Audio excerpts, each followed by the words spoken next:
Hi students, चलिए हम biology का सेकेंड क्लास लेके आ गए हैं। हम पढ़ रहे थे सर्कुलेटरी सिस्टम चैप्टर नंबर 7 और ये है हमारी क्लास सेकेंड। तो हम कंटिन्यू करते हैं। हमने लास्ट प्लेटलेट्स पढ़ा था। अब प्लेटलेट्स के आगे है आपके बुक में ब्लड क्लॉटिंग और कोआगुलेशन। तो ब्लड क्लॉटिंग और कोआगुलेशन जो है वो बहुत इंपॉर्टेंट होता है, ठीक है। अब ये क्यों इंपॉर्टेंट होता है बताते हैं। जैसे ये है आपकी ब्लड वेसल, है ना, ये ब्लड वेसल, इसमें से ब्लड फ्लो हो रहा है, ये है ब्लड आपका फ्लो हो रहा है और इसमें ऐसे ऐसे ये आरबीसी हो गई। अब चलिए मान लेते हैं ये आरबीसी ब्लड फ्लो हो रहा है। अब यहाँ पे क्या हुआ, ड्यू टू एक्सीडेंट और कोई भी इंजरी की वजह से ये जो हमारी ब्लड वेसल थी ये रप्चर हो गई, टूट गई, फट गई, कुछ भी कहिए, रप्चर हो गई। ये यहाँ से रप्चर हो गई, ऐसे ऐसे कर देते, ठीक, रप्चर। तो क्या होता है, सारा ब्लड बाहर आने लगता है। ये देखिए ब्लड बाहर आने लगता है, इधर से भी सारा ब्लड यहाँ बाहर आने लगता है। और अगर ये ब्लड क्लॉटिंग ना हो तो सारा जितना ब्लड है वो बाहर आ जाएगा। और ये आप सब लोग ऑब्वियस सी बात है कि अगर सारा ब्लड बाहर आ जाएगा तो क्या हो जाएगा, ह्यूमन मतलब मर जाएगा ना। बहुत ही ज्यादा घातक है ये कि सारा ब्लड बाहर आ जाए, ब्लड क्लॉट नहीं हो रहा है तो जिस ह्यूमन में, तो ये बहुत ही ज्यादा उसके लिए बेकार चीज है, ठीक। तो ब्लड क्लॉट होना जरूरी है। और अब ब्लड क्लॉट कैसे होता है, ये पूरी एक रिएक्शन होती है। बताया था ना पिछले क्लास में कि अच्छी खासी एक रिएक्शन है। ये देखिए हमने बनाया है, आप लोग भी नोट कर लीजिएगा पॉज करके पूरी रिएक्शन, और फिर हम बताते हैं कि ये कैसे बनता है। Mechanism of blood clotting. तो देखिए पहले क्या हुआ था, हम लोग ने फंक्शन ऑफ प्लेटलेट्स में पढ़ा था कि फंक्शन ऑफ प्लेटलेट्स में क्या हुआ, चोट लगी, ये ब्लड वेसल, चोट लगी, ये ब्लड वेसल रप्चर हो गई, ठीक, रप्चर हो गई। तो क्या हुआ, जो प्लेटलेट्स था उन्होंने क्या बनाया, ब्लड प्लेटलेट्स ने क्या दिया, प्लेटलेट्स थ्रोम्बोकाइनेस, ठीक है, क्या दिया, प्लेटलेट्स थ्रोम्बोकाइनेस। और कहाँ गया ये, इंजर्ड पार्ट में, किसके लिए, कब ये एक्टिव हुआ, जब हम इंजरी हुई, ठीक। अब जो ये प्लेटलेट्स थ्रोम्बोकाइनेस था वो किसे एक्टिव करेगा, कैल्शियम आयन को, किसे, ये जाएगा एक्टिव कर देगा कैल्शियम आयन को। ये है प्लाज्मा, प्लाज्मा में ही ये जो ये ऐसे से दिख रहा है ये क्या है, प्लाज्मा। और इसी प्लाज्मा में आपको कैल्शियम आयन मिलेगा, ठीक, ये कैल्शियम आयन। और इसको कौन एक्टिव कर रहा है, थ्रोम्बोकाइनेस। थ्रोम्बोकाइनेस को कौन एक्टिव कर रहा है, ब्लड प्लेटलेट्स। और ब्लड प्लेटलेट्स कभी से एक्टिव कर रही है, जब ब्लड वेसल रप्चर हो रही है। हमने पढ़ लिया हमारा कैल्शियम भी एक्टिव हो गया, कहाँ प्रेजेंट है, प्लाज्मा में। तो प्लाज्मा में इनएक्टिव फॉर्म में ये प्रोथ्रोम्बिन भी प्रेजेंट है। It is a kind of protein, ठीक है। इनएक्टिव फॉर्म में ये प्रोथ्रोम्बिन प्रेजेंट है। तो कैल्शियम आयन और ये इसे इनएक्टिव फॉर्म से एक्टिव फॉर्म में ले आएगा, प्रोथ्रोम्बिन को इनएक्टिव फॉर्म से एक्टिव फॉर्म में ले आएगा। अब ये बात तो ऑब्वियस ही है कि अगर कोई भी चीज इनएक्टिव में फॉर्म में है तो वो काम नहीं करेगी जब तक वो एक्टिव फॉर्म में ना आ जाए, ठीक। तो प्रोथ्रोम्बिन एक्टिव फॉर्म में थ्रोम्बिन में आ गया, किसकी हेल्प से, कैल्शियम की हेल्प से। अब ये जो थ्रोम्बिन है वो क्या करेगा, फाइब्रिनोजेन को फाइब्रिन में कन्वर्ट कर देगा, ठीक है। ये याद रखना है कि थ्रोम्बिन फाइब्रिनोजेन को फाइब्रिन में कन्वर्ट कर रहा है। और ये क्या है, ये सोल्यूबल है और ये इनसोल्यूबल फॉर्म में, ठीक है। ये जो है सोल्यूबल फॉर्म में है, ये इनसोल्यूबल में है। अब ये जो हमारा फाइब्रिन है ये पॉलीमराइजेशन करेगा, क्या करेगा, पॉलीमराइजेशन, और किस में बन जाएगा, फाइबर्स में बन जाएगा। अब हम स्टार्टिंग से देख लेते हैं क्या हुआ। पहले ब्लड प्लेटलेट्स, पहले क्या हुआ, हमारा ब्लड वेसल रप्चर हुआ, जिसकी वजह से ब्लड प्लेटलेट्स ने क्या किया, ब्लड प्लेटलेट्स थ्रोम्बोकाइनेस प्रोड्यूस किया और इसने कैल्शियम आयन को एक्टिव कर दिया जो कि प्लाज्मा में प्रेजेंट था। तो जो कैल्शियम आयन था उसने क्या किया, प्रोथ्रोम्बिन इनएक्टिव फॉर्म में था उसको थ्रोम्बिन में कन्वर्ट कर दिया। और ये क्या है, प्रोथ्रोम्बिन, ये प्रोटीन है। क्या है, प्रोटीन है। और जो थ्रोम्बिन था एक्टिव फॉर्म में आ गया और एक्टिव जब ये हो गया तो इसने फाइब्रिनोजेन को फाइब्रिन में कन्वर्ट कर दिया। अब ये फाइब्रिन जो है आगे पॉलीमराइजेशन करेगा और किस में कन्वर्ट हो जाएगा, फाइबर्स में। चलिए, फाइबर्स में कन्वर्ट हो गया तो क्या करता है, ये थ्रेड लाइक नेटवर्क बना लेता है ऐसे करके, कैसे ऐसे थ्रेड लाइक नेटवर्क यहाँ बना लेता है क्लॉट की जगह। ये थोड़ा सा गंदा हो गया, ऊपर से हम बता दे, ये यहाँ रप्चर हुआ था तो यहाँ से जब बाहर आ रहे थे ऐसे, तो जितना ब्लड बाहर आया, चलो बाहर आया तो कितना 2 से 6 मिनट लगता है इनको। तो ये क्या करते हैं, वेब बना लेते हैं, जैसे मकड़ी का जाला दिखा है ना, तो ये थ्रेड लाइक नेटवर्क ऐसे ऐसे बना लेते हैं। ठीक, ये ऐसे ऐसे बना लिए। तो ये हमारी, ये देखिए हम बता दे रहे हैं, आरबीसी हो गई, इनको ऐसे टाइट कर लेते हैं। ठीक है, कॉन्ट्रैक्ट हो जाते हैं एकदम कि ये बाहर ना जा पाए, यहाँ बाहर ये ना जा पाए। तो ये क्या बन गया, हमारा क्लॉट बन गया। और कुछ समय बाद माइटोसिस की वजह से यहाँ पे नई स्किन आ जाती है और ये फिर ऐसा हो जाता है जैसा पहले था। ठीक, तो ये थी हमारी ब्लड क्लॉटिंग और कोआगुलेशन जो कि बहुत इंपॉर्टेंट है। और बचा हुआ जो प्लाज्मा होता है, प्लाज्मा, तो वो उसको सीरम कहते हैं। ठीक है, बचे हुए प्लाज्मा को क्या कहते हैं, सीरम। चलिए ओवरऑल फिर से हम एक बार ब्रीफ में देख ले रहे हैं जल्दी से। ठीक, पहले क्या हुआ, ब्लड वेसल रप्चर हुई, ब्लड आना बाहर स्टार्ट हो गया। तो क्या हुआ, प्लेटलेट्स ने प्लेटलेट्स थ्रोम्बोकाइनेस प्रोड्यूस किया। फिर ये थ्रोम्बोकाइनेस गया प्लाज्मा में और इनको एक्टिव किया कैल्शियम आयन को। और फिर ये है inactive prothrombin, it is a type of plasma protein जो कि प्लाज्मा में ही प्रेजेंट होता है। इनएक्टिव प्लाज्मा प्रोटीन प्लाज्मा में ही प्रेजेंट होता है। तो ये कैल्शियम और ये एंजाइम इस इनएक्टिव को एक्टिव में ले आया, प्रोथ्रोम्बिन को थ्रोम्बिन में। ये याद रखना है कि platelet thrombokinase act as a enzyme and it act as a ion. तो इनएक्टिव प्रोथ्रोम्बिन को थ्रोम्बिन में कन्वर्ट किया। जब ये एक्टिव हो गया तो इसने फाइब्रिनोजेन को फाइब्रिन में कन्वर्ट किया और फाइब्रिन ने फाइबर्स बनाए and then thread like network, ये ऐसे बन गया और फिर ये ब्लड क्लॉटिंग हो गई। ठीक, अब बात आती है एंटीकोआगुलेंट्स की। एंटीकोआगुलेंट्स क्या होते हैं, विच प्रिवेंट्स द कोआगुलेशन और which prevent the clotting are known as anticoagulants.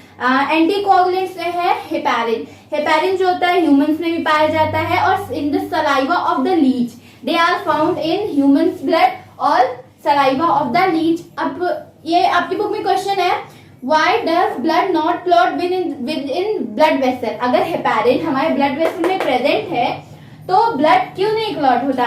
इसलिए the blood contain an anticoagulant heparin that does not allow the formation of thrombokinase within a blood cell.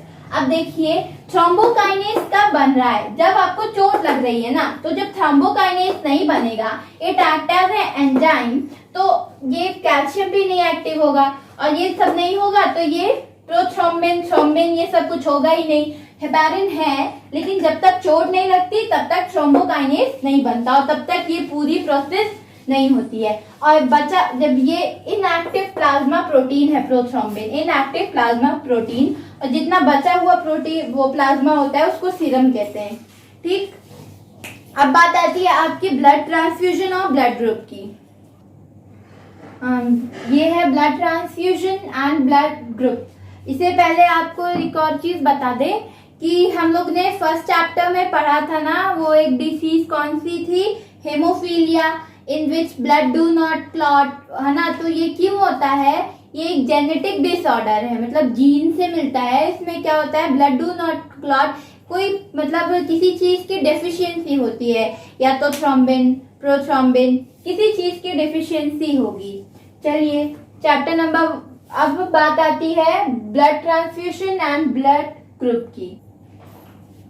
ये blood group है A B O, सबको पता होगा ना। चलिए पूरी कहानी स्टार्टिंग से बताते हैं। क्या हुआ कि कोई भी चोट लग गई या कोई भी बड़ा एक्सीडेंट हो गया या ऑपरेशन होता है तो उसमें क्या होता है, ब्लड लॉस होता है। तो क्या उनको ब्लड की जरूरत होती है। ब्लड लॉस हुआ तो ब्लड की जरूरत हुई फंक्शनिंग के लिए। ब्लड की जरूरत है तो कहाँ से मिलेगा, तो अल्टीमेटली वो मर जाते थे। पहले कोई ऐसा कुछ था नहीं, ब्लड ट्रांसफ्यूजन था तो कुछ था नहीं। तो डॉक्टर्स ने सोचा चलो एक बार ट्रांसफ्यूज करके देखते हैं। तो उनसे गलती हुई। क्या हुआ कि उन्होंने ब्लड ट्रांसफ्यूज तो किया लेकिन उन्होंने ना एंटीजन देखा ना एंटीबॉडी देखा। ए ब्लड ग्रुप वाले को किसी का भी किसी और का ब्लड ग्रुप दे दिया। इनको खाली ए और ओ से मिलता है तो इन्होंने किससे दे दिया, ए बी से दे दिया, ठीक है, या बी से दे दिया। तो क्या हुआ, उनकी वीन्स में गया तो ट्रांसफ्यूजन सक्सेसफुल नहीं हुआ और आदमी मर गया। तो एक यूरोप के थे चार्ल्स लांस्टिनर, तो उन्होंने ये ब्लड ग्रुप डिस्कवर किए। उन्होंने ही एंटीजन बताए, उन्होंने ही एंटीबॉडी बताए, तो ये सक्सेसफुल रहा।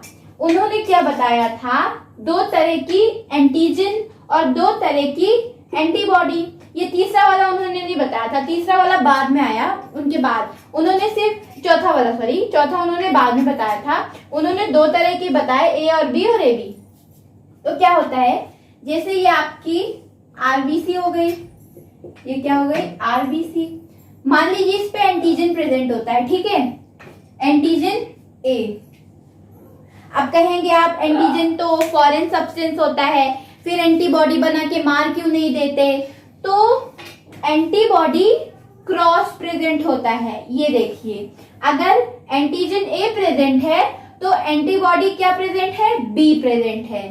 अगर एंटीजन बी प्रेजेंट है तो एंटीबॉडी ए प्रेजेंट है। ए बी है तो इसका कुछ भी डालो, ए या बी कुछ नहीं हो सकता, और इसीलिए इसमें नन। और इसमें कोई एंटीजन नहीं है तो इसमें दोनों एंटीबॉडी हैं, कोई एंटीजन नहीं है। मान लीजिए ये आपकी आरबीसी है, ठीक, आप इस पे क्या है एंटीजन ए।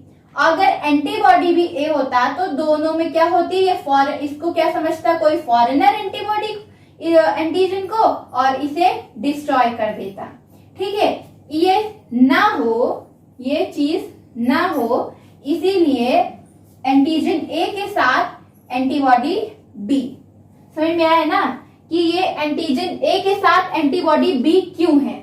अगर सेम एंटीजन और एंटीबॉडी होते तो क्या करते, मार देते या डिस्ट्रॉय कर देते। इसीलिए एंटीजन और एंटीबॉडी अलग अलग हैं, ठीक। अब आरबीसी हो गई, उसके ऊपर क्या प्रेजेंट है, एंटीजन ए, तो इसके साथ एंटीबॉडी बी। अगर ये बी प्रेजेंट है तो ये ए। इसी तरह देखिए पूरा टेबल बना है। आप भी ये टेबल बना लीजिए, बनाना चाहते हैं तो। नहीं, ऑब्वियस सी बात है, बनाएंगे ही, बहुत समझ में आएगा इससे। अब कुछ चीज लिखते हैं ना तो जल्दी याद हो जाती है, तो लिख लीजिए पॉज करके। लांस्टिकर ने बताया ए बी, और उसके कुछ समय बाद कुछ और लोग आए, उन्होंने नया दिया ओ। समझ में आ गया ना कि ये एंटीजन ए किसके साथ कंपैटिबल है, एंटीबॉडी बी के साथ, और एंटीजन बी एंटीबॉडी ए के साथ। ए बी किसी के साथ नहीं है, क्योंकि अगर ए होता या बी होता, कोई भी होता तो डिस्ट्रॉय कर देता, और इसमें कोई एंटीजन नहीं है तो इसमें दोनों एंटीबॉडी है। अब लोकेशन देख लेते हैं। एंटीजन कहाँ होते हैं, प्लाज्मा मेम्ब्रेन ऑफ आरबीसी में होते हैं। ये देखिए प्लाज्मा मेम्ब्रेन ऑफ आरबीसी। और एंटीबॉडी कहाँ होती है, प्लाज्मा में ही होती है, ठीक। एंटीजन कहाँ होगा, प्लाज्मा मेम्ब्रेन ऑफ आरबीसी, और एंटीबॉडी प्लाज्मा में ही होगा। अब जो चार्ल्स थे वो ब्लड ग्रुप वो नहीं ढूंढ पाए थे, 3 ही ब्लड ग्रुप ढूंढ पाए थे। तो उसके 2 साल ही बाद 2 और नए लोग आए, स्टर्डली और डेकास्टेलो। इन्होंने ब्लड ग्रुप ओ दिया, ठीक।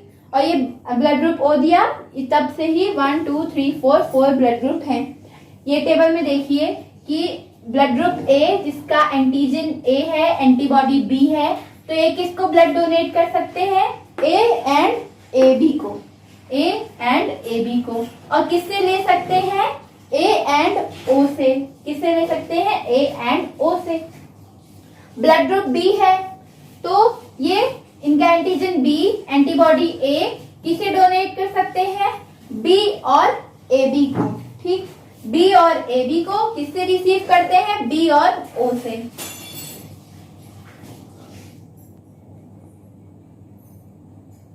अब ए बी है, ए बी में एंटीजन ए बी है, एंटीबॉडी कोई नहीं है, तो ये किसे डोनेट कर सकता है? सिर्फ ए बी को। और किसे ले सकता है? सबसे।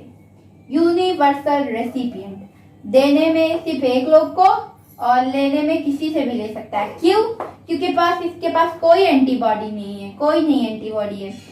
अब ओ में एंटीजन नहीं है, तो ये क्या है? यूनिवर्सल डोनर, यानी ये किसी को दे सकता है। अगर ये टेबल बनाने को आए ना, तो क्या करेगा? पहले ये बना लीजिएगा और उसके बाद देखिएगा क्रॉस में है A B C, A B O बना लिया, और उसके बाद क्या बना लेंगे? एंटीजन। ए में ए ही एंटीजन रहेगा, बी में बी ही रहेगा, ए बी में ए बी रहेगा और इसमें नन। इतना याद कर लीजिए। फिर देखिए क्रॉस में है, ऐसे क्रॉस में ए के साथ ए, बी के साथ बी, और फिर ए बी के साथ ए बी, और ये नन के साथ नन, है ना? क्रॉस में है ना। और डोनेट में क्या करिएगा? देखिए सबको पता है ए बी क्या है? यूनिवर्सल रेसिपिएंट, यानी ये लेगा। तो डोनेट में सब में ए बी पहले लिख दीजिएगा। ठीक, ए बी लिख दिया। और फिर रिसीव में ओ। क्यों? क्योंकि ये यूनिवर्सल डोनर है, ये सबको दे सकता है। ठीक, ओ सब में लिख दिया। अब फिर देखिए ए है तो A can donate to A है तो can donate to A and receive from A. मतलब ए है तो ए से ए को डोनेट करेगा, ए से रिसीव करेगा। बी है तो बी से बी को डोनेट करेगा, बी से रिसीव करेगा। ए बी है तो ए बी को डोनेट करेगा और ए बी से रिसीव करेगा। क्यों? क्योंकि ये क्या है? Universal recipient. और ये डोनर है तो ये क्या करेगा? सबको डोनेट कर देगा और लेगा सिर्फ एक ही से। आई होप कि आपको ये टेबल समझ में आई हो। मैंने मेहनत की काफी समझाने में। ठीक है, पूरा एक बार देख लीजिए। देख लिया? चलिए, अब ब्लड ट्रांसफ्यूजन की डेफिनेशन दे रखी है, उसको भी पढ़ लीजिएगा, हाईलाइट करके बोल्ड लेटर्स में दिया है। अब बात आती है RH फैक्टर की। RH फैक्टर ये आपके लिए नया है।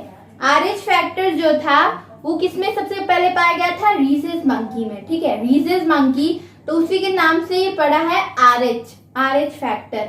RH फैक्टर क्या होता है? RH फैक्टर क्या होता है? जैसे ये हमने एंटीजन बताया, तो यही बता दे रहे हैं, ये होती है RBC।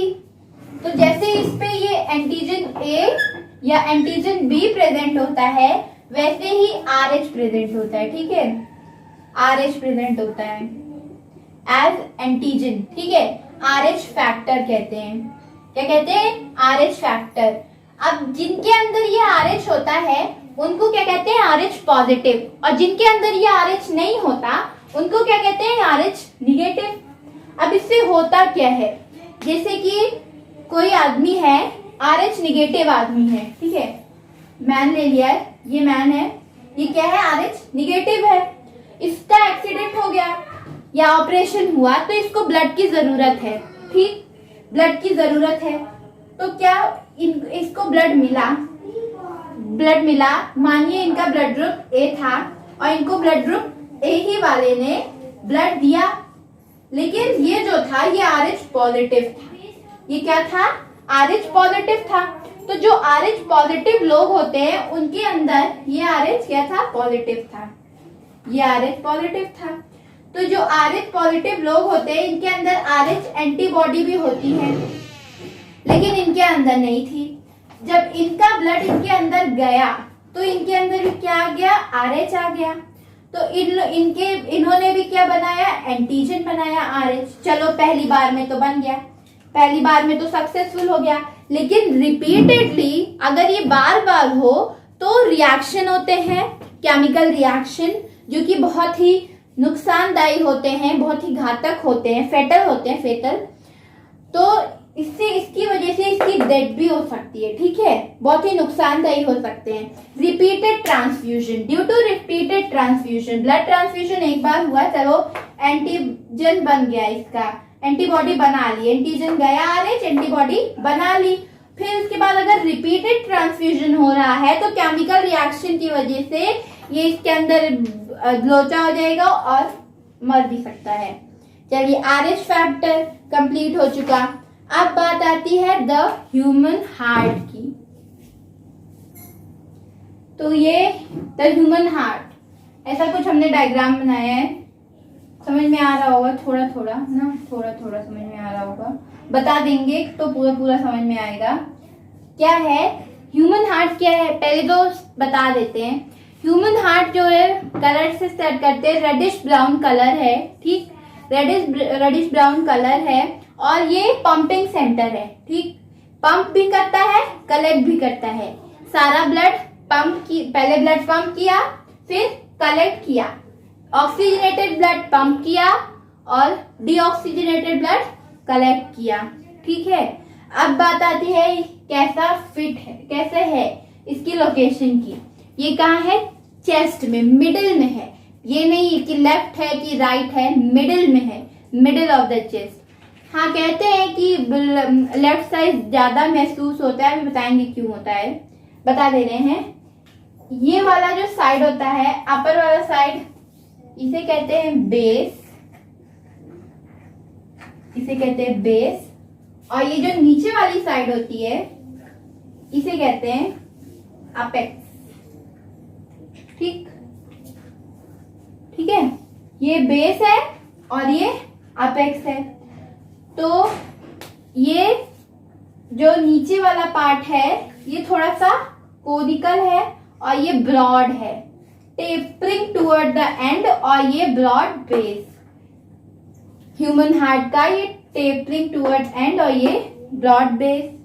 लोकेशन बता दी, मिडिल में होता है, मिडिल ऑफ द चेस्ट, और ये प्रोटेक्टेड बाय रिब केज, है ना, तो काफी अच्छे से प्रोटेक्शन होती है। इधर इसकी साइड साइड लंग्स होती हैं, यहाँ पे साइड साइड, यहाँ, और ये बीच में होता है, और प्रोटेक्टेड बाय रिब केज। और नीचे क्या होता है, डायाफ्राम होता है, नीचे डायाफ्राम होता है, काफी अच्छे से प्रोटेक्टेड रहता है, ऊपर नीचे चारों तरफ से अच्छे से प्रोटेक्टेड रहता है। और हाँ, ये ऑब्लिकली प्रेजेंट होता है, थोड़ा सा ऑब्लिकली प्रेजेंट होता है, और इसका जो टेपरिंग एंड है ये थोड़ा ज्यादा पंप होता है, इसी वजह से वो जो लेफ्ट वाली साइड है उधर हम लोग को फील होता है। जो नीचे वाली हमारी एपेक्स है, इधर पंप जो बीटिंग होती है, लव और डब बीटिंग हो रही, तो इधर थोड़ा ज्यादा होता है, तो इसीलिए हम लोग को लेफ्ट साइड पता चलता है, और ऑब्लिकली थोड़ा सा ये सिचुएटेड है, कहाँ, चेस्ट में। अब इसके पार्ट्स की बात कर लेते हैं। हार्ट में है 4 चैम्बर हैं, पढ़ते आ रहे हैं। हार्ट में कितने चैम्बर हैं, 4 चैम्बर हैं। पहले 2 ऑरिकल, दूसरे 2 वेंट्रिकल। चैम्बर्स की बात हो गई। अब बात कर लेते हैं, ये जो हार्ट होता है ये पेरिकार्डियम लेयर से प्रोटेक्टेड है। ये एग्जाम बेस्ड क्वेश्चन है, आ सकता है, which layer protects the heart, तो पेरिकार्डियम लेयर।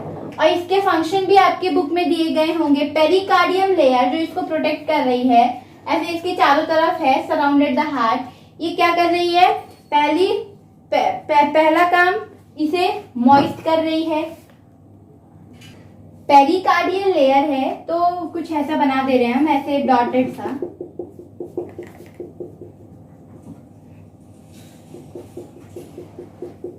ये और ये, ठीक है। ये क्या है, पेरिकार्डियम लेयर, और ये 2 है, ठीक है, 2 पेरिकार्डियल लेयर है, ठीक है, इसको पेरिकार्डियम कहते हैं। और इसके अंदर क्या भरा हुआ है, pericardial fluid. Pericardial fluid 2 layer है ना, ये पहली दिख रही है डॉटेड वाली और ये दूसरी दिख रही है। ये पहली है और ये दूसरी है, ये हमारी पहली है और ये दूसरी है, 2 लेयर हैं, पहली दूसरी। और इसके अंदर क्या भरा हुआ है, ये ऐसे पेरिकार्डियल फ्लूइड भरा हुआ है। अब इसके फंक्शंस देख लेते हैं। पेरिकार्डियल फ्लूइड ये लुब्रिकेट करती है हार्ट को, ठीक है, मॉइस्ट रखती है, और तीसरा सबसे important function, it protect the heart from any kind of injury and shock, ठीक है। कोई भी तरह की मैकेनिकल इंजरी हो गई और शॉक हो गया उससे बचाती है। अब आपको दिया गया होगा 2 layer, visceral layer of pericardium और parietal layer of pericardium. Inner वाली जो लेयर है, इनर वाली को क्या कहा है, विसरल लेयर कहा गया है, और बाहर वाली को क्या कहा गया है, पैराइटल कहा गया है, पैराइटल लेयर। और इनर वाली को विसरल कहा गया है और बाहर वाली को पैराइटल कहा गया है। और अंदर क्या भरा है, पेरिकार्डियम फ्लूइड भरा हुआ है। इतना हो गया। हम लोग ने क्या देखा ह्यूमन हार्ट में, पहला स्टार्टिंग से बताते हैं, पहले ऊपर वाला ब्रॉड बेस, नीचे वाला टेपरिंग अपेक्स, कैसे ऑब्लिकली सिचुएटेड है, और ये एक पंपिंग सेंटर है जो ब्लड पंप भी करता है और कलेक्ट भी करता है। कलर इसका रेडिश ब्राउन है, रेडिश ब्राउन कलर है, प्रोटेक्टेड बाय रिब केज और दोनों लंग्स के बीच में प्रेजेंट है। और उसके बाद हमने पढ़ा कि ये डबल लेयर्ड पेरिकार्डियम से सराउंडेड है, और इनर वाली को विसरल कहते हैं, बाहर वाली को पैराइटल कहते हैं। अंदर में पेरिकार्डियम फ्लूइड भरा हुआ है। पेरिकार्डियम फ्लूइड के फंक्शन पढ़े, ये इसको लुब्रिकेशन हार्ट को प्रोवाइड करती है, मॉइस्ट रखती है, और तीसरा it protect from any kind of mechanical injury और शॉक। ठीक है। अब स्ट्रक्चर ऑफ ह्यूमन हार्ट में, स्ट्रक्चर ऑफ ह्यूमन हार्ट में the human heart is divided into 4 chamber, बताया 4 चैम्बर, 2 ऑरिकल और 2 वेंट्रिकल। सिंगुलर है तो आर्चिया कहेंगे। ऑरिकल को ही हम एट्रियम कहते हैं, कंफ्यूज मत होना। देखो ऑरिकल सिंगल है, आर्ट्रिया, और ऑरिकल को ही हम एट्रियम कहते हैं। ठीक। अब ये इधर वाली साइड, ये इतना इतना हमारा क्या है, राइट ऑरिकल।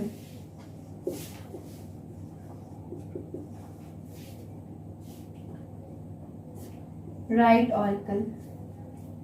ठीक। ये वाली साइड क्या है, right auricles, auricles AURICLES, right auricle. इनके नीचे ये वाला क्या है, राइट वेंट्रिकल। फिर इधर बात करते हैं, हम लिख नहीं रहे, बता दे रहे, नहीं काफी इधर देखिए पहले से लिखा हुआ है। ये पार्ट क्या है हमारा, ये राइट है तो ये लेफ्ट ऑरिकल, ये राइट है तो ये लेफ्ट वेंट्रिकल। और बता देते हैं, ये जो राइट ऑरिकल है, यहां से जब ब्लड यहां आता है तो यहाँ पे इट गार्डेड बाय, ये वॉल्व यहाँ पे प्रेजेंट है, by it guarded by a valve. इस वॉल्व को क्या कहते हैं, ट्राइकस्पिड वॉल्व। ये कप्स है ना, ये कप्स, ऐसे 3 कप्स प्रेजेंट है, तो इनको क्या कहा गया है, ट्राइकस्पिड वॉल्व कहा गया है। ठीक। उसी तरीके से ये जब यहाँ है इस तरफ, तो यहाँ पे 2 कप्स प्रेजेंट है, ये देखिए 2 कप्स प्रेजेंट है, तो इनको बाइकस्पिड वॉल्व भी कहा गया है और माइट्रल वॉल्व भी कहा गया है। ऑरिकल से वेंट्रिकल में जाता है, वेंट्रिकल से एओर्टा में जाता है। तो किस क्या क्या यहाँ पे क्या है, यहाँ पे बाइकस्पिड, इसको माइट्रल वॉल्व भी कह सकते हैं। और ये देखिए यहाँ पे सेमी लूनर वॉल्व है। अब बता दे रहे, ये है हमारा ये पार्ट, ये है पल्मोनरी आर्टरी। ये क्या है, पल्मोनरी आर्टरी। ठीक है। ये हमारा जो राइट ऑरिकल है, राइट ऑरिकल इसके लेफ्ट साइड प्रेजेंट होता है, left side, upper left side में प्रेजेंट होता है। ये अपर लेफ्ट साइड में प्रेजेंट होता है। क्या है, पल्मोनरी आर्टरी, पल्मोनरी आर्टरी। ये क्या, डीऑक्सीजनेटेड ब्लड कैरी करती है, याद रखना। ये हमारा क्या है, राइट ऑरिकल, और ये इसके लेफ्ट में, अपर साइड लेफ्ट में क्या है, पल्मोनरी आर्टरी। ठीक है। अब पल्मोनरी आर्टरी हो गई, और यहाँ पे क्या है, ये एओर्टा, ये एओर्टा है, और ये यहाँ पे ये जो है, ये क्या है, सेमील्यूनर वॉल्व, और ये भी है सेमील्यूनर वॉल्व। ये पल्मोनरी आर्टरी वाली सेमील्यूनर वॉल्व है, और ये एओर्टा वाली सेमील्यूनर वॉल्व है। इसे पल्मोनरी सेमिल्यूनर वॉल्व कहते हैं, इसे एओर्टिक सेमिल्यूनर वॉल्व कहते हैं। दोनों में याद रखना, इसे क्या कहते हैं, पल्मोनरी सेमिल्यूनर वॉल्व और इसे एओर्टिक सेमिल्यूनर वॉल्व। इससे ब्लड एओर्टा में जाएगा, इससे ब्लड पल्मोनरी में जाएगा। ठीक है, हमने क्या क्या देख लिया, ऑरिकल्स देख लिए, दोनों वेंट्रिकल्स देख लिए, वॉल्व देख ली, ट्राइकस्पिड, बाइकस्पिड और सेमिल्यूनर वॉल्व देख ली। अब वॉल्व क्या करती है, वॉल्व जो है, जैसे कि आप मान लीजिए ऐसे पाइप है, तो वॉल्व क्या करती है, ब्लड गया तो ये वॉल्व एक ही बार खुलती है। ठीक है, ब्लड चले जाने के बाद ये दोबारा पीछे नहीं जा सकती। ये ब्लड यहाँ से गया तो ब्लड दोबारा बैक फ्लो नहीं कर सकती। यही डिफरेंस है स्फिंक्टर और वॉल्व में। वॉल्व जो होती है it prevents the back flow of blood. ठीक है, स्फिंक्टर बैक फ्लो नहीं प्रिवेंट करता, लेकिन वॉल्व बंद हो गई तो इधर से बैक फ्लो नहीं हो सकता, सिर्फ इधर एक बार खुला चला गया और ये बंद।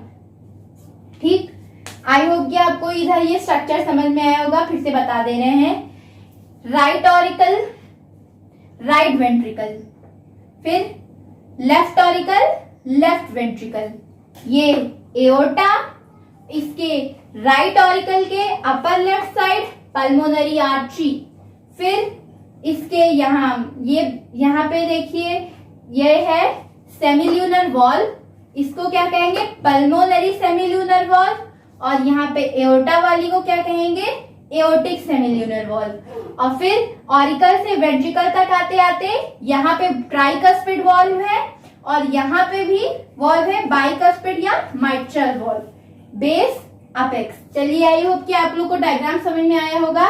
और ये जो है ये पल्मोनरी वीन्स हैं यहाँ साइड में। अभी जब हम बताएंगे कि कहाँ से कैसे ब्लड फ्लो होता है तो आप सबको इनका काम समझ में आएगा। ये क्या है, पल्मोनरी वीन्स। 4 चैम्बर में हार्ट डिवाइड है, 2 ऑरिकल, 2 वेंट्रिकल, सिंगल आर्ट्रिया या एट्रियम भी कह सकते हैं ऑरिकल को, 2 वेंट्रिकल हैं। चलो, अब ब्लड वेसल, अब नया टॉपिक आता है, blood vessel entering and leaving the heart, their apertures and valves. चलिए, फिर से हम एक क्लीन सा डायग्राम लेके आए हैं आपके लिए, आपके साथ आपके सामने लेबल करेंगे आपके साथ साथ, तो ज्यादा अच्छे से आप लोग को समझ में आएगा। स्टार्टिंग हम लोग कहाँ थे, blood vessel entering and leaving the heart, ये भी इसमें ही कवर हो जाएगा क्योंकि आपकी बुक में वीना कावा के बारे में बताया गया है, left atrium and then pulmonary arteries and then aorta, तो ये सब इसमें कवर हो जाएगा। तो ये ध्यान से देखिएगा, इसमें आपकी एट्रिया और वेंट्रिकल्स भी कवर हो जाएगा। थोड़ा सा एट्रिया के बारे में बता दें, जो ऑरिकल होती है या एट्रिया या एट्रियम वो थिन होती है एज कंपेयर टू वेंट्रिकल। तो ये जो थिन क्यों होती है, क्योंकि जो वेंट्रिकल होती है उनको बहुत ज्यादा वो प्रेशर से वो कॉन्ट्रैक्ट करती हैं, क्योंकि उनको एओर्टा तक ब्लड पहुंचाना है ताकि वो पूरे पार्ट तक पहुंच जाए, टो तक पहुंच जाए, फिंगर्स तक पहुंच जाए, इसीलिए उनको वो थिक होती हैं एज कंपेयर टू ऑरिकल। ठीक, अब हम आपके साथ साथ लेबल करते हैं, ध्यान से देखिएगा। ये थिन होती है, ये क्या है हमारी, ये है हमारा राइट ऑरिकल, ये क्या है, लेफ्ट ऑरिकल, ये क्या है, राइट वेंट्रिकल,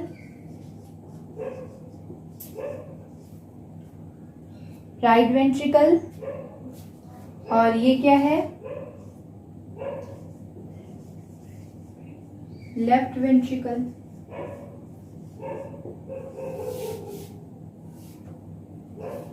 अब ये क्या है, ये दोनों वीना कावा है। क्या है, वीना कावा। ये है सुपीरियर वीना कावा और ये है इंफीरियर वीना कावा। एस मतलब सुपीरियर, आई मतलब इंफीरियर। ये क्या है, एओर्टा। ठीक है, ये क्या है, पल्मोनरी आर्टरी, ये क्या है? लेफ्ट पल्मोनरी वीन, ये क्या है? सिमिलरली राइट पल्मोनरी वीन, ये क्या डिवाइड, जो हार्ट को डिवाइड कर रहा है उसे क्या कहते हैं? Intercellular septum. अब ये क्या है? 3 कस्प, ये लीफ लाइक फ्लैप, कुछ भी कह सकते हैं। तो ये क्या है? ऐसे पूछ सकते हैं ना, लीफ लाइक फ्लैप या cusp are present, what they are called. तो ये ट्राइकस्पिड वॉल्व, ये 2 हैं तो बाइकस्पिड या माइट्रल। ठीक, समझ में आया ना? और ये देखिए, ये आधा आधा जैसे ये स्ट्रक्चर दिया है, सेमील्यूनर वॉल्व दोनों।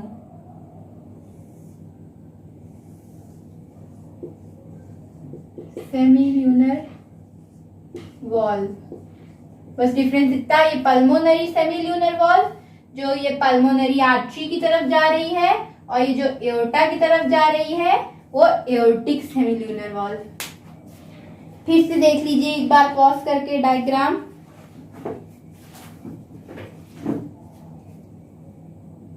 देख लिया ना? अब इसी में ही हम बता दे रहे हैं, साफ साफ सा था, वो पिछला वाला गंदा हो गया था।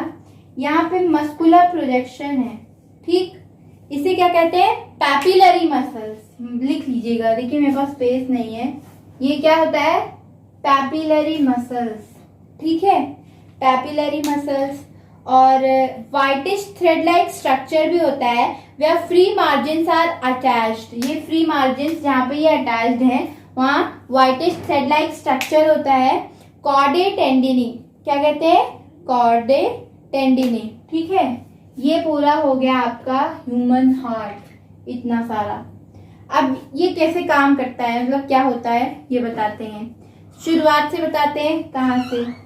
सुपीरियर वीना कावा और इंफीरियर वीना कावा। सुपीरियर वीना कावा जो होती है वो अपर पार्ट से जो डीऑक्सीजनेटेड ब्लड होती है वो कलेक्ट करती है, ठीक है। और जो इंफीरियर वीना कावा होती है वो लोअर बॉडी पार्ट से कलेक्ट करती है। अपर वाली हो गया हेड से, नेक से, आर्म से, ठीक है। और ये इंफीरियर लेग हो गया यहाँ से, समझ में आया ना? तो डीऑक्सीजनेटेड ब्लड कलेक्ट करके ले आएगी कहाँ पे? ऑरिकल्स में, ऑरिकल्स में ले आई। जैसे आपको ये सेमील्यूनर वॉल्व बताया है ना हमने, तो ये क्वेश्चंस में आ सकता है। कैसे क्वेश्चन पूछेगा? हाफ मून शेप्ड, ये देखो हाफ मून शेप्ड, तो ये क्या है? सेमील्यूनर वॉल्व। और ये क्या है? लीफ लाइक कस्प्स, तो ये क्या है? कस्पिड्स हैं। ये क्या है? सेमील्यूनर वॉल्व है। ये सब याद रखिएगा बीच बीच में। हम लोग कहाँ थे कि, और ये जो होता है ये ऑरिकल रीजन में नहीं है, ये जो सेमील्यूनर है ये लेफ्ट और राइट, अपर राइट ऑरिकल के पास है, लेकिन ये पार्ट किसका है? वेंट्रिकल का ही पार्ट है, इसमें कंफ्यूज मत होइएगा। ऑरिकल हमारा ये सिर्फ इतना ही है। ये जो हमारा सेमील्यूनर वॉल्व ये यहाँ से है, हमने बताया था ना कि अपर साइड ऑफ ऑरिकल, यानी upper side of left upper side of auricle. तो ये जो ऑरिकल के लेफ्ट साइड में है, लेकिन पार्ट किसका? वेंट्रिकल के ही पार्ट का है। तो ब्लड आया यहाँ पे, ऑरिकल में आया, ये वॉल्व्स खुल गई, ठीक, वॉल्व्स खुली और ब्लड अंदर गया, ब्लड अंदर गया और उसके बाद वॉल्व्स बंद हो गई। अब अगर वॉल्व्स ना बंद होती तो ये फिर इसमें ना चला जाता, इसीलिए वॉल्व्स बंद हो गई। और फिर ये ब्लड फिर यहाँ गया पल्मोनरी आर्टरी में। ब्लड कहाँ गया? पल्मोनरी आर्टरी में। देखो यहाँ भी वॉल्व है, पल्मोनरी आर्टरी में गया। पाथ देख लीजिए, एरो बना दे रहे, ऐसे ऐसे फिर ऐसे। पल्मोनरी आर्टरी में गया, फिर लंग्स में गया, लंग्स ने प्यूरिफाई किया, फिर पल्मोनरी वीन्स से इनको भेजा, ठीक है। कहाँ भेजा? लेफ्ट ऑरिकल में। कहाँ भेजा? लेफ्ट ऑरिकल में। कहाँ पहुंच गया? लेफ्ट ऑरिकल में। यहाँ भी देखिए वॉल्व है, बाइकस्पिड और माइट्रल वॉल्व। ये देखिए, ये ओपन हुई, ब्लड अंदर गया, ठीक, ये वॉल्व बंद हो गई। फिर ये ब्लड कहाँ गया? ऊपर की एओर्टा की तरफ। यहाँ भी देखिए वॉल्व है, कौन सी वॉल्व है? Aortic semilunar valve. ये खुली, ब्लड एओर्टा में गया and then aorta supplied it to each and every part of our body. समझ में आया ना? फिर से एक बार बता देते हैं। Deoxygenated blood is collected from superior and inferior vena cava, मतलब सुपीरियर और इंफीरियर वेना केवा से डीऑक्सीजनेटेड ब्लड कलेक्ट हुआ, फिर वो ऑरिकल की तरफ गया। कौन सा auricle? Right auricle. Right auricle की वॉल्व्स थी, ट्राइकस्पिड वॉल्व, वो ओपन हुई, कहाँ पहुंचा? नीचे पहुंचा, राइट वेंट्रिकल। राइट वेंट्रिकल, यहाँ तक ब्लड इम्प्योर। फिर ये कहाँ पहुंचा? Pulmonary artery. पल्मोनरी आर्टरी, फिर it is also guarded by a valve, semilunar valve, pulmonary semilunar valve. Pulmonary artery से वो लंग्स तक पहुंचा, लंग्स में प्यूरिफाई हुआ। प्यूरिफाई होने के बाद जो ऑक्सीजनेटेड ब्लड था वो हमारा वीन्स, पल्मोनरी वीन्स से फिर से आया ऑरिकल में, लेफ्ट ऑरिकल में। लेफ्ट ऑरिकल भी यहाँ पे वॉल्व है, माइट्रल वॉल्व, बाइकस्पिड वॉल्व। ये खुली तो ये यहाँ वेंट्रिकल में पहुंचा, ऑरिकल के बाद लेफ्ट ऑरिकल के बाद लेफ्ट वेंट्रिकल में पहुंचा एंड देन आगे गया तो फिर वॉल्व मिली, एओर्टिक सेमिल्यूनर वॉल्व, और फिर एओर्टा में पहुंचा, फिर देन एओर्टा से पूरी बॉडी में गया। ये क्या था? पूरा पार्ट था ब्लड का। और फिर उसके बाद contraction, circulating of blood through heart हमने आपको बता दिया। अब थ्योरी है आपकी बुक में, वो आप पढ़ लीजिएगा। और बाकी बची बीटिंग की बात। तो हार्ट में दो साउंड आती है, स्टेथोस्कोप से फील किया गया, धक धक, दो टाइम लब और डब कहा गया है। तो जो पहला वाला टाइम होता है वो थोड़ा ज्यादा होता है, जो बाद वाले का है, लब थोड़ा ज्यादा होता है एज कंपेयर टू डब, ठीक है। The first sound lub is long booming sound as compare to dub, ठीक है। अब दो फेज बताया है, सिस्टोल और डायस्टोल, ठीक। Systole and diastole. सिस्टोल में क्या होता है? वॉल्यूम इंक्रीज होता है। The contraction phase is called systole and relaxed phase diastole. Contraction phase को सिस्टोल कहा है, कॉन्ट्रैक्शन को सिस्टोल कहा है और रिलैक्सेशन को डायस्टोल कहा है। लिख लीजिएगा, कॉन्ट्रैक्शन सिस्टोल, रिलैक्सेशन डायस्टोल। अब ये ऐसा नहीं है कि सब साइमल्टेनियसली सिस्टोल डायस्टोल या किसी का नंबर लगाइए, पहले करेंगे बाद में, ऐसा कुछ नहीं है। बता रहे हैं पहले यहाँ पे जब कॉन्ट्रैक्शन होता है, सिस्टोल होता है, तो एक बहुत ही ट्रेमेंडियस इमेंस प्रेशर लगता है। यहाँ पे कॉन्ट्रैक्शन हो रहा है और प्रेशर लग रहा है, उसी प्रेशर की वजह से ये ब्लड नीचे जाता है। और जब यहाँ पे सिस्टोल हो रहा है तो यहाँ डायस्टोल हो रहा है, डायस्टोल हो रहा है। और यहाँ जब सिस्टोल हुआ तो वॉल्यूम जो है वो डिक्रीज हुआ, वॉल्यूम क्या हुआ? डिक्रीज हुआ। और यहाँ जो डायस्टोल हो रहा है नीचे की तरफ, वहां वॉल्यूम इंक्रीज हुआ। हम रब कर दे रहे हैं, बहुत गंदा लग रहा है, ठीक, ये रब कर दिया। तो यहाँ क्या हुआ? हमारा सिस्टोल हुआ जिसकी वजह से वॉल्यूम डिक्रीज हुआ, कॉन्ट्रैक्शन हुआ, प्रेशर लगा बहुत। फिर यहाँ क्या हुआ? डायस्टोल हुआ जिसकी वजह से वॉल्यूम इंक्रीज हुआ। और क्या हुआ? रिलैक्सेशन हुआ। और प्रेशर इसमें नहीं लग रहा, प्रेशर नहीं है। तो क्या इसी प्रेशर की वजह से और कॉन्ट्रैक्शन की वजह से और डिक्रीज इन वॉल्यूम की वजह से ये जो ब्लड था वो यहाँ आ गया, ब्लड यहाँ आ गया और वॉल्व बंद, इसके लिए बंद हो गई। अब फिर यहाँ यही वही प्रोसेस हो रहा है, सिस्टोल, कॉन्ट्रैक्शन इसका, फिर ये यहाँ पल्मोनरी आर्टरीज में जा रही। लेकिन जब इसका सिस्टोल होता है ना इधर, तो इनका भी सिस्टोल हो रहा है। अगर राइट ऑरिकल का सिस्टोल हो रहा है तो राइट वेंट्रिकल का भी सिस्टोल हो रहा है। यहाँ पे सिस्टोल हुआ, सिस्टोल से ब्लड नीचे गया और नीचे से फिर एओर्टा में गया, ठीक। यानी सिस्टोल पहले यहाँ पे हुआ, नीचे क्या था डायस्टोल रिलैक्सेशन फेज, और फिर यहाँ पे सिस्टोल हुआ, यहाँ पे डायस्टोल। समझ में आया ना सिस्टोल डायस्टोल?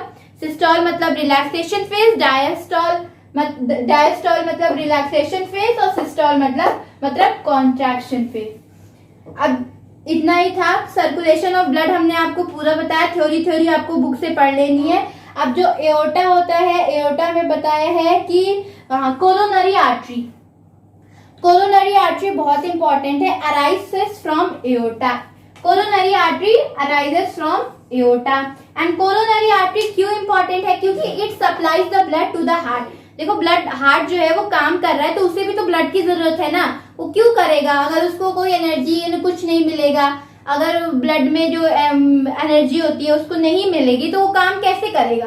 तो कोरोनरी आर्टरी ब्लड किसको देती है? हार्ट को देती है। तो coronary artery is very important. तो कोरोनरी आर्टरी के ब्लॉक होने से मायोकार्डियल इन्फेक्शन हो सकता है। इसको हम लोग नॉर्मल लैंग्वेज में हार्ट अटैक कहते हैं। तो ब्लॉकेज ऑफ कोरोनरी आर्टरी बहुत ही ज्यादा बेकार होती है, बहुत नुकसानदायी होती है। तो कोरोनरी आर्टरी कहाँ प्रेजेंट होती है? सर वहां arises from the aorta near the base, arises from the aorta near the base. अब कोरोनरी आर्टरी का फंक्शन समझ में आया ना? हार्ट को ब्लड सप्लाई कर रही है, और उसका ब्लॉकेज क्या करता है? वो हार्ट अटैक कॉज करता है, इट कॉजेस हार्ट अटैक। ठीक है। और एक और टर्म दिया है, it causes pain in chest.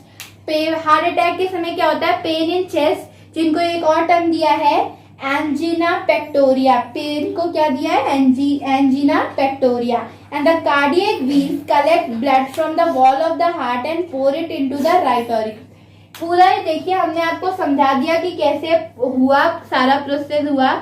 अब फिर एओर्टा से पूरी बॉडी में ऑक्सीजनेटेड ब्लड गया।